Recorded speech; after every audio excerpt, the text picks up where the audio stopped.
আসসালামু আলাইকুম। দেশি কুকিং লাইফস্টাইল আপনাদের সবাইকে স্বাগতম। আশা করছি আপনারা সবাই ভালো আছেন। আমি আলহামদুলিল্লাহ ভালো আছি। দেশ ও দেশের বাইরে যে যেখান থেকে আমার আজকের ভিডিওটি দেখছেন, আপনাদের সবাইকে জানাই আন্তরিক প্রীতি ও শুভেচ্ছা। আমি গত রাতের একটা ভিডিও দিয়ে আজকের ভিডিওটা স্টার্ট করেছি। এটা রাতে না, এটা হচ্ছে সন্ধ্যার ভিডিও। তো সন্ধ্যার সময় একটু মুড়ি ভর্তা করিয়েছিলাম। তো আমার মেয়ে মুড়ি ভর্তাটা করে নিয়েছে, কারেন্ট চলে গেছে। তো কি করব, সময় কাটতেছে না। এখন মেয়েকে বললাম একটু মুড়ি ভর্তা করো, সবাই মিলে খাই। আমার ছেলেকে দিয়ে আলুর চপ, পেঁয়াজি, বেগুনি এগুলো আনিয়ে নিয়েছি। এরপরে হচ্ছে আলুর চপ, পেঁয়াজি, বেগুনি, এরপরে চানাচুর সব কিছু দিয়ে মুড়িটা ভর্তা করে নিচ্ছে আমার মেয়ে। আর অফ ক্যামেরায় এখানে পেঁয়াজ, কাঁচামরিচ, তারপরে হচ্ছে একটু লেবুর খোসা এগুলো দিয়ে দিয়েছে সরিষার তেলটাও। তো এখন হচ্ছে মেখে নিচ্ছে। আর অনেক দিন পরে মুড়ি ভর্তা করা হচ্ছে, খেতে তো ভীষণ ভালো লেগেছে। তো এখানে আমি একটু বোম্বাই মরিচ দিতে চেয়েছিলাম, তো বাচ্চারা খেতে পারবে না, সেজন্য আর দেওয়া হয় নাই। তো পরে আমি নিয়ে খেয়েছি বোম্বাই মরিচ মুড়ি ভর্তার সাথে। তা আমার সাথে কিন্তু আমার মেয়েও একটু খেয়েছে বোম্বাই মরিচ। সে তো একদমই ঝাল খেতে পারে না, তো আমাকে খেতে দেখে আর বোম্বাই মরিচের ঘ্রাণ পেয়ে সে বলতেছে, আম্মু আমারও না একটু বোম্বাই মরিচ খেতে ইচ্ছে করতেছে, কিন্তু সাহস হচ্ছে না। তাই আমি বললাম একটু একটু করে খাও, সাহস হয়ে যাবে। তো সে একটু মানে একদম হাতের নখ দিয়ে চিমটি দিয়ে একটু নিয়ে খেয়েছে, তাতে তার ঝাল লেগে গেছে। তো আমি কিন্তু একটা মরিচের অর্ধেকটাই খেয়ে নিয়েছি মুড়ি ভর্তা দিয়ে। তো এখন যখন বয়সটা দিচ্ছি, এখনও কিন্তু আমার মুড়ি ভর্তাগুলো দেখে লোভ লাগতেছে। তো বন্ধুরা, যারা ভিডিওটা দেখা স্টার্ট করেছেন, এখনও যারা একটি লাইক দেয় নাই, তারা প্লিজ একটি লাইক দিয়ে ভিডিওটা কন্টিনিউ করুন। তো আমার তো মুড়ি ভর্তা মরিচ দিয়ে খাওয়ার পরে অবস্থা এমন হয়েছে, যেমন চোখ দিয়ে পানি পড়তেছিল, তেমন নাক দিয়ে একদম মানে কি বলবো, একটা খারাপ অবস্থা। তো তারপর খেতে তো ভালো লেগেছে, এটা শখের কষ্ট, তাই না? তো এই যে একটা সসের মতো দিয়েছে হোটেল থেকে, ওই যে আলুর চপ পেঁয়াজি এনেছে ওইখান থেকে। তো এই এটা কি সস বলবো নাকি চাটনি বলবো বুঝতে পারতেছি না। খেতে কিন্তু ভীষণ মজা লেগেছে এই চাটনিটা। তো আমার মেয়ে বলতেছে, আম্মু একটু খেয়ে দেখো। তো আমিও খেয়ে দেখলাম, ভীষণ ভালো লাগতেছিল চাটনিটা। আর দেখুন, এই যে পেঁয়াজ মরিচ সব বেছে বেছে আমাকে দিচ্ছে। এগুলো হচ্ছে আমার মেয়ে করতেছে। আর আমার ছেলে যখন খায়, ও সব কিছুই খায়। এই যে মরিচটা নিয়ে নিয়েছি, তো এখন খাচ্ছি। আর এই মরিচ খাওয়ার সময় একটা কথা মনে পড়ে গেছে। তো সেটা হচ্ছে, আমার ভাগ্নি আমার বাসায় বেড়াতে এসেছিল এক সময়। এটা প্রায় 3-4 বছর আগের কথা। সেদিন হচ্ছে আমি ওকে জিজ্ঞেস করতেছিলাম কি খাবা সন্ধ্যার নাস্তা। তো বলতেছে, মামি ফুচকা আনো, ফুচকা খাবো। তো আপনাদের ভাইয়াকে যে আমি ফুচকা আনিয়েছি, তো সে হচ্ছে বোম্বাই মরিচ দিয়ে ফুচকা নিয়ে আসছে। তো খেয়েছি সবাই মিলে, তো খাচ্ছি, ঝালে তো একদম নাক চোখ চলতেছিল। তো খেতে খেতে আমার ভাগ্নি বলতেছে, মামি তোমার আর 1 মাস টমেটো কিনতে হবে না। তো আমি বললাম কেন? আমি ওর কথাটা বুঝতে পারি নাই। তো আমি বললাম কেন? তখন ও বলতেছে, মামি ঝাল খাওয়ার পরে তোমার গালগুলো এমনি টমেটোর মতো হয়ে গেছে।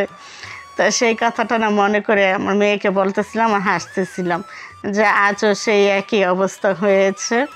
আর এই যে দেখুন, এই ভিডিওটা হচ্ছে গত শুক্রবারের ভিডিও। এই যে আমার বরাবর বাসায় গিয়েছিলাম। আর এই যে দেখুন, আমার কিউট একটা বোন, সে কিন্তু আমার বোন, তাকে বোন বলে ডাকলে সে সাড়া দেয়। খুবই কিউট মাশাল্লাহ। আর শুয়ে আছে দেখুন, একদম হাত পা ছড়িয়ে শুয়ে আছে। তা আমি তাকে বললাম যে মানুষ কি এভাবে ঘুমাচ্ছে, এটা কোন ধরনের শোয়া? তা আমি এই দুষ্টুমি করে বলতেছিলাম আর একটু আদর করে দিচ্ছিলাম।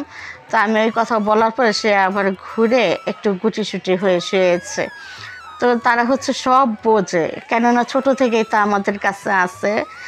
তো আমাদের কথাগুলো অনেক বোঝে ওরা, মানে ভীষণ বুদ্ধিমতী। দেখুন এই যে ঘুরে শুয়েছে। যখন আমি বললাম যে মানুষ কি এভাবে শোয়, তখন এই যে ও মানুষ, বুঝতেই পারছেন। শুয়ে আছে ঘুরে। এরপর হচ্ছে যে রান্না করেছিলাম, শুক্রবার রান্না করেছিলাম হচ্ছে খাসি মুরগি। খাসি মুরগিটা হাতে মেখে রান্না করেছি। এখানে প্রথমত মাংসটা আমি ধুয়ে পরিষ্কার করে নিয়েছি। এরপরে এখানে গরম মশলা দিয়ে দিয়েছি, এলাচ, দারচিনি, লবঙ্গ আর তেজপাতা। এরপরে দিয়ে দিলাম হলুদ গুঁড়ো, মরিচ গুঁড়ো, ধনে গুঁড়ো, জিরে গুঁড়ো। তারপরে দিয়ে দিয়েছে স্বাদ মতো লবণ। আর এখানে পেঁয়াজ একটু মোটা মোটা করে স্লাইস করে দিয়েছি। আর কাঁচামরিচ দিয়ে দিলাম গোটা গোটাই, কারণ এটা সিদ্ধ হলে এমনিতেই গলে যাবে। আর এখানে আদা রসুন পেস্ট দিয়ে দিলাম, সয়াবিন তেলটাও দিয়েছি। তো এখন খুব ভালোভাবে হাতের সাহায্যে মেখে নিচ্ছি। আর হাতে মেখে মাংস রান্না করলে না এর টেস্টই বেড়ে যায়। তো এটা গরুর মাংস বলেন, খাসির মাংস বলেন বা মুরগির মাংস, আমার কাছে কিন্তু খেতে ভীষণ ভালো লাগে। আর আমাদের ফ্যামিলির সবাই খুব পছন্দ করে এভাবে তরকারিটা রান্না করলে। তা আজ হচ্ছে নতুন আলু দিয়ে খাসি মুরগিটা ঝোল করব, সাথে শাক বাটাও দিব। তো বন্ধুরা দেখতে থাকুন। যদি ভালো লাগে আমার ভিডিওটি তাহলে প্লিজ চ্যানেলটি সাবস্ক্রাইব করে আমার পাশে থেকে যাবেন। আপনারা যদি এই ধরনের লাইফস্টাইল ভিডিও আরও দেখতে চান তাহলে আমার চ্যানেলটি সাবস্ক্রাইব করে পাশে থাকা অল নোটিফিকেশনটি সিলেক্ট করে রাখবেন। তাহলে যখনই আমি নতুন ভিডিও আপলোড করব সঙ্গে সঙ্গে নোটিফিকেশন আপনাদের কাছে চলে যাবে। তখন আপনারা আপনাদের সময় সুযোগ মতো ভিডিওটি দেখে নিতে পারবেন। আর এই যে ভিডিওটা দেখতে পাচ্ছেন এটাও কিন্তু শুক্রবারের ভিডিওই। এটা হচ্ছে শুক্রবার সন্ধ্যার ভিডিও। তো এটা হচ্ছে আমাদের একটা গুড নিউজ আছে, তো সেই জন্য মিষ্টি খাচ্ছি। আপনারা কি গেস করতে পারতেছেন কিসের গুড নিউজ? নিশ্চয়ই পারবেন না, কারণ এটা একমাত্র আমিই জানি। আর এটা হচ্ছে আমার নাতনি হয়েছে। তো সেই মিষ্টি কি দিয়ে গেছে আমার ভাতিজা, মানে আমার বড় ভাসুরের ছেলের ঘরে মেয়ে হয়েছে, আলহামদুলিল্লাহ। তো ওর হচ্ছে আগে 2টা ছেলে, এখন হচ্ছে একটা মেয়ে হয়েছে। তো সবাই দোয়া করবেন আমার নাতনির জন্য। তো আমার নাতনি হলে কি ওকে আমি কিন্তু দাদি হয়েছি, কিন্তু ওরা কেউ আমাকে দাদি বলে না, ওরা হচ্ছে আমাকে ভাবি বলে ডাকে।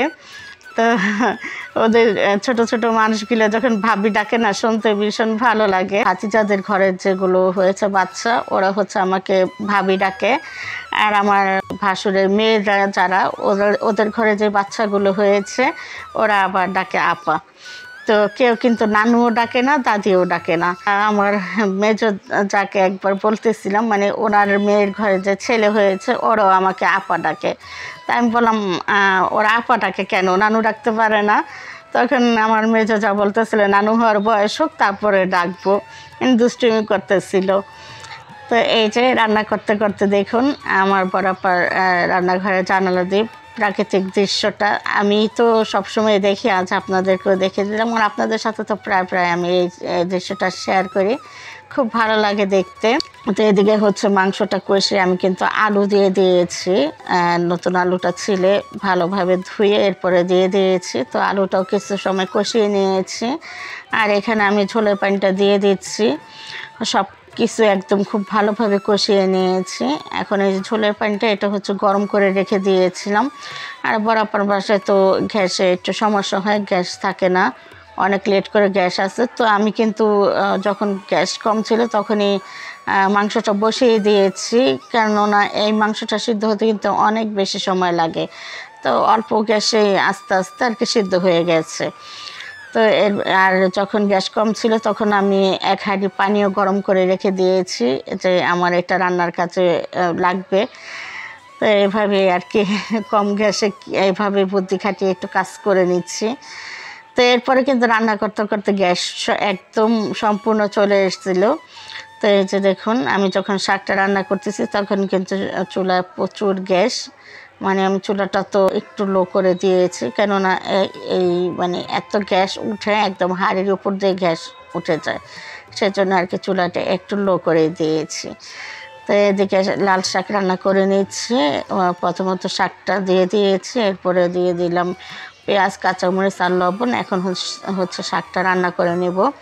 আর ওই যে মুরগির মাংসটা কিন্তু পাশের চুলায় দিয়ে দিয়েছি। আর এখন হচ্ছে আমি তরকারিটা প্রায় হয়ে গেছে, এখন শাক বাটা দিয়ে দেব। আর শাক বাটাটা ফ্রিজে ছিল, এটা আমি বের করে রেখেছি অনেক সময় আগেই বরফ ছোটার জন্য। বরাবর হচ্ছে অনেকগুলো শাক একসাথে করে তারপরে হচ্ছে ব্লেন্ডার করে রেখে দেয় ডিপ ফ্রিজে, তো যখন ইচ্ছে আর কি ব্যবহার করা যায়। সে হচ্ছে এবার প্রায় মানে হাফ লিটার না 1 লিটারের যে রসমালাইয়ের বক্স, সেই বক্সে প্রায় 1 বক্স শাক করে রেখেছে। তো এই যে এখন হচ্ছে শাক বাটাটা দিয়ে দিলাম। আর শীতের মৌসুমে কিন্তু বেশিরভাগ রান্নাগুলোই আমাদের শাক বাটা দিয়ে করতে হয়, কেননা শীতের মৌসুমে কিন্তু বিভিন্ন ধরনের সবজি, তারপর হচ্ছে শিং মাছ, কই মাছ, তারপর বড় বড় যে সমস্ত মাছগুলো আছে, এরপর হচ্ছে এই যে এই মুরগিগুলো, দেশি মুরগিগুলো, এগুলো তো আমরা শাক বাটা দিয়ে রান্না করি। তো শাক বাটা দিয়ে এরপরে হচ্ছে ঢেকে দিয়েছি। আর এখানে হচ্ছে লাল শাকটা একটু নেড়ে দিচ্ছি। দুলাভাই লাল শাক নিয়ে এসছে, কম পড়ে গেছে, কি বলবো। মানে সে তো এনেছে ঠিকই, কিন্তু এখন তো লাল শাকগুলো একদম কচি, সে বুঝতে পারে নাই। তো দেখুন কতটুকু হয়ে গেছে। তো তার খেতে তো মাশাআল্লাহ আলহামদুলিল্লাহ অনেক ভালো লাগে, তো সবাই খুব পছন্দ করে আর কি খেয়েছে। আর এই যে শাক বাগার দেওয়ার জন্য এখানে আমি কিছু মরিচ হাত দিয়ে আর কি ক্রাশ করে দিলাম। এরপর রসুন কুচি দিয়ে দিয়েছি, এখন ভেজে তারপরে হচ্ছে শাকটা বাগার দিয়ে দিব। তো লাল শাক রান্না করতে কিন্তু কোনো সময় বেশি লাগে না, আবার হচ্ছে একদম সহজ রান্না যাকে বলে। পেঁয়াজ মরিচ দিয়ে সিদ্ধ করে এরপর হচ্ছে রসুন আর শুকনো মরিচ দিয়ে বাগার দিয়ে দিলেই হয়ে যায়। আর এটা রান্না করতে সহজ হলো, খেতে কিন্তু দারুণ লাগে। আর এই সময় না এই লাল শাকটা খেতে অনেক বেশি ভালো লাগে। আর ভাত মাখাইলে না এত লাল হয়, দেখতেও ভালো লাগে, খেতেও ভালো লাগে। তো এই যে আমার রান্না বান্না শেষ, এখন হচ্ছে খাওয়া দাওয়ার পালা। আর এই যে আমি তো লাল শাক নিয়েছি, সাথে নিয়েছি বোম্বাই মরিচ। তো মরিচটা হচ্ছে আমার বড় আপা কতখানি ভেঙে নিয়েছে ওনার জন্য, আর আমি হচ্ছে এটা নিয়ে নিয়েছি। তো বড় আপা বলতেছিল এত খাস নে, সমস্যা হবে, পেট ব্যথা করবে। তো তারপর আমি তো খাচ্ছি, যতটুকু পেরেছি খেয়েছি। তো এই মরিচটা তেমন একটা ঝাল ছিল না, কিন্তু আমি যে মুড়ি ভর্তা দিয়ে খেয়েছি ওই মরিচটা প্রচুর ঝাল ছিল। বললাম না, আমার চোখ দিয়ে নাক দিয়ে পানি বের হয়ে গেছে, এত ঝাল। আর আমার মেয়ে একটু খেয়ে বলতেছে আম্মু আমার ঠোঁট অনেক জ্বলতেছে। তো এই অবস্থা। ও তো পারে না খেতে, কি বলবো, ও ঝাল একদমই খেতে পারে না।